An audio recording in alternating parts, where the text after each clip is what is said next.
ದುರ್ಗಾ ನಮಸ್ಕಾರ ಪೂಜೆ ಡೇ 9. ಇವತ್ತು ದೇವರ ನೈವೇದ್ಯಕ್ಕೆ ಸುಟ್ಟವು ಅಥವಾ ಮುಳ್ಕುನ.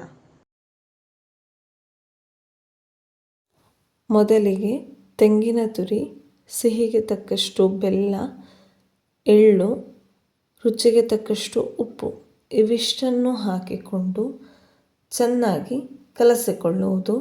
ನಂತರ ಇದಕ್ಕೆ ಬಾಳೆಹಣ್ಣು, ಕಿವುಚಿಟ್ಟುಕೊಂಡಂತಹ ಬಾಳೆಹಣ್ಣನ್ನು ಹಾಕಿಕೊಂಡು ಅದಕ್ಕೆ ಮೈದಾ ಅಥವಾ ಗೋಧಿ ಹುಡಿ ಇದಿಷ್ಟನ್ನು ಹಾಕಿಕೊಂಡು ಚೆನ್ನಾಗಿ ಕಲಸಿಕೊಳ್ಳುವುದು. ಹಿಟ್ಟು ತೀರಾ ನೀರು ತೀರಾ ಗಟ್ಟಿಯೂ ಆಗಬಾರದು, ಕೈಯಿಂದ ತೆಗೆದು ಈ ರೀತಿ ಬಿಡುವ ಥರ ಆಗಿರಬೇಕು.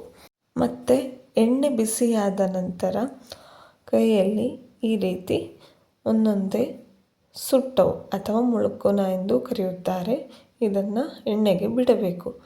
ಕೆಂಬಣ್ಣ ಬರುವವರೆಗೆ ಹುರಿದುಕೊಂಡು ತೆಗೆದರೆ ರುಚಿಯಾದ ಬಾಳೆಹಣ್ಣಿನ ಸುಟ್ಟವು ಅಥವಾ ಮುಳ್ಕುನ ಸಿದ್ಧವಾಗುತ್ತದೆ.